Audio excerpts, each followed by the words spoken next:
Hello friends, कैसे हैं आप सभी। और आज के इस वीडियो में देंगे मनसबदारी सिस्टम।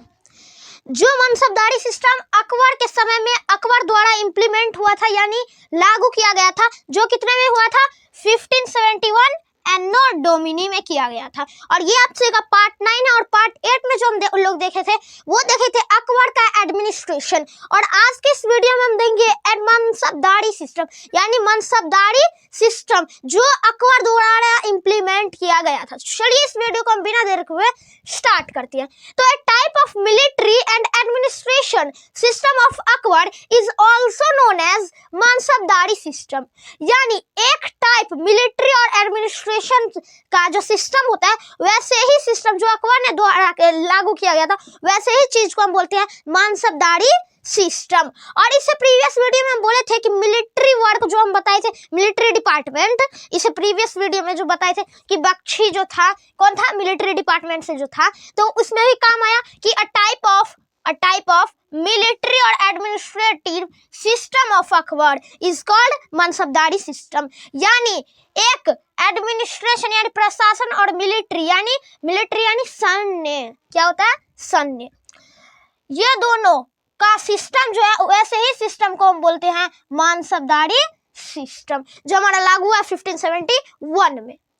अब इसे समझने के लिए मनसबदारी सिस्टम में आप कहीं भी जाइए, कहीं भी सर्च कीजिए इंटरनेट पे, तो आप सभी को सभी वीडियो में कुछ अलग अलग चीज देखने को मिलेगा, आपको कुछ समझ नहीं आएगा। तो इसी में थोड़ा मनसबदारी सिस्टम में थोड़ा आपको दिमाग लगाने की कोशिश करिए, ठीक है। तो इसमें मनसबदारी, अब मनसबदारी है तो एक मानसबदार्स होता है, क्या होता है मानसबदार्स। तो मानसबदार्स, ये मानसबदारी आप बोलते हैं ना मानसबदार्स लोग, मुगल एम्पायर में बोलते हैं मानसबदार्स लोग। तो ये जो मानसबदारी है उसके लिए पोजीशन कहते हैं, उसे क्या कहते हैं पोजीशन, मानसबदार्स को। यहाँ पे हम लिख दिया एक वर्ड कि जाट एंड सवर रैंक इज मनसबदारी सिस्टम। यह भी हम बाद में बताएंगे।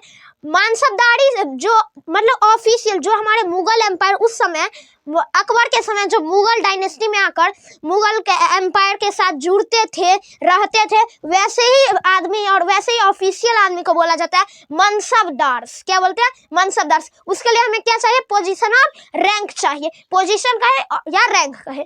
तो अब रैंक यहाँ पे मनसबदारी सिस्टम में कितना रैंक या पोजीशन था, 2 पोजीशन या 2 रैंक, रैंक का है या पोजीशन का है, दोनों सेम चीज है, ठीक है। तो ये 2 पोजीशन या रैंक है, एक है जाट एक है सवर। हम यहाँ लिखे जाट एंड सवर rank in mansabdari system. मनसबदारी system में जाट क्या है, जाट और सवर रैंक है, यानी रैंक या पोजीशन भी यहाँ लिख दो, ठीक है, रैंक और पोजीशन इन मनसबदारी सिस्टम में है, ठीक है।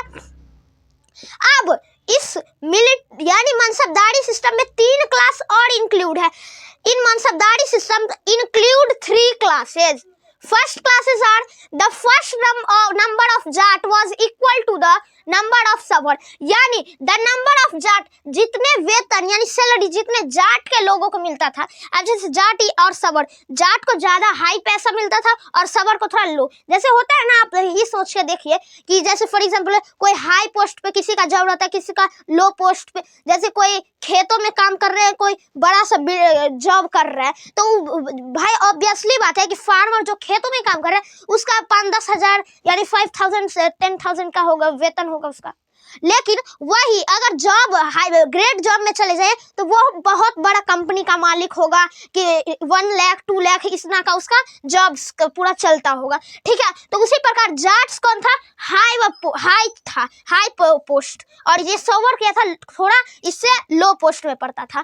तो द नंबर ऑफ जाट, यानी जितने जाट को मिलता था उतने ही equal to the number of sowar first class में, यानी 3 क्लास इसमें इंक्लूड है। जो पहला क्लास में था यानी फर्स्ट क्लास, यहाँ क्लास का मतलब ये नहीं समझ ले कि क्लास 1 2 3 4 5 10 क्लास 12th क्लास, ये क्लास में, यहाँ मिलिट्री यानी मनसबदारी सिस्टम का क्लास चल रहा है। जैसे बोलते हैं ना कि ये इतने में है, वो 4 नंबर पे आए तो 4th क्लास, ऐसे बोल सकते हैं। तो वही यहाँ पे बता रहे। तो फर्स्ट क्लास में जितने जाट का नंबर रहता था उतना ही सवर का भी दिया जाता, तो उतना ही number equal to the number of sowar, सवर का जितना उतना ही जाट का।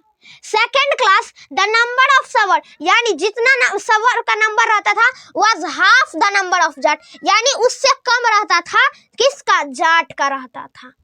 थर्ड क्लास नंबर ऑफ सवर less than the number of zat, यानी हम जो यहाँ बोले अभी कि जाट लोअर पोस्ट है और सवर है हाई पोस्ट, ठीक है। यहाँ पे द नंबर ऑफ सवर was the half of the number of zat, यानी यहाँ पे सवर को हाफ मिल रहा है, यानी द नंबर ऑफ सवर was half the number of zat, यानी सवर को कितना मिल रहा है, जाट से हाफ मिल रहा है, यानी जाट से क्या मिल रहा है, हाफ मिल रहा है, आधा मिल रहा है, ठीक है।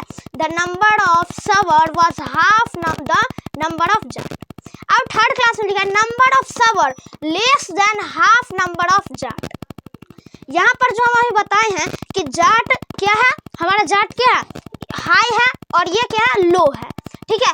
तो नंबर ऑफ सवर, सवर को कितना मिल रहा है, लेस देन हाफ, आधा से कम मिल रहा है जाट को, ठीक है। नंबर ऑफ सवर less than half number of Jat, Jat से कितना, आधा से कम मिल रहा है सवर को थर्ड क्लास में। आप देखते हैं हम लिटरेसी रेट ऑफ अकबर, यानी लिटरेसी रेट वर्थ मीन्स क्या, या वो जो लिटरेसी उसके अकबर में जो उसके यानी उसके जो पूरे एरिया में यानी उसके किंगडम में जब वो चला रहा था एम्पायर को, तब वो कौन कौन बुक उसके एरिया में लिखाया गया, क्या ट्रांसलेट किया गया, उसी को बोलते हैं लिटरेसी रेट ऑफ अकबर। तो अबुल फजल उसका था जो अकबरनामा लिखा था, हम बताए थे इसे प्रीवियस वीडियो में भी। और फैजी जो था वो गीता, लीलावती, रामायण और महाभारत जो किताब है हमारा हिंदू धर्म का, वो तो उस सभी किताब को क्या किया था, ट्रांसलेट इनटू पर्शियन लैंग्वेज, यानी पर्शियन लैंग्वेज में यानी फारसी लैंग्वेज में क्या किया था, फैजी ट्रांसलेटेड किया था। और तुलसीदास जो है वो रामचरितमानस जो कथा लिखा था, कौन लिखा था, तुलसीदास क्या लिखा था, रामचरितमानस। अब हम देख लेते हैं इन 1582 Akbar established a new religion name दीन इलाही, यानी अकबर ने 1582 में एक नया धर्म का स्थापना किया जिसका नाम है दीन इलाही। अब उसका जो फर्स्ट हिंदू थे यानी पहला हिंदू था उसके साम्राज्य में जो था बीरबल, और उस रिलीजन जो धर्म का 1582 में दीन इलाही धर्म का जो स्थापना किया उसका जो हेड था यानी प्रमुख था वो था अबुल फजल। आप देखते हैं इसका आर्किटेक्चर वर्क, यानी वो क्या सब बनाया, कहाँ कहाँ पे बनवाया, पूरे एम्पायर में। तो एक रेड फोर्ट बनवाया जो हमारा अभी दिल्ली में है, जहाँ पे हर 15 अगस्त या और 26 जनवरी को जहाँ पे प्रधानमंत्री और हमारे राष्ट्रपति आते हैं, जिसे हम अभी बोलते हैं लाल किला, रेड फोर्ट, जो हमारा दिल्ली में है, दिल्ली में।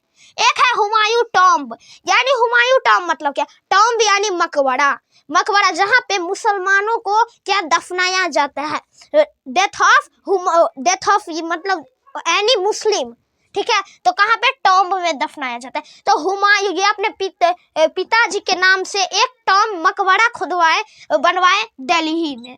एक फतेहपुर सिकड़ी बनवाई, फतेहपुर नाम का एक जगह सिटी का नाम रखा जो है अभी यूपी में, फतेहपुर सिकड़ी नाम का एक सिटी है। एक बुलंद दरवाजा बनवाया जो यूपी में है। और क्वाइंस का बात कर लेते हैं तो क्वाइंस में इलाही क्वाइंस जो सर्कुलर शेप में बनवाया था, और एक और क्वाइंस यानी सिक्का बनवाया था जलाली क्वाइंस जो रेक्टेंगुलर शेप में था। तो आज का ये वीडियो आपसे को पार्ट 9 कैसे लगा कमेंट करके जरूर बताएं। तब तक के लिए थैंक यू।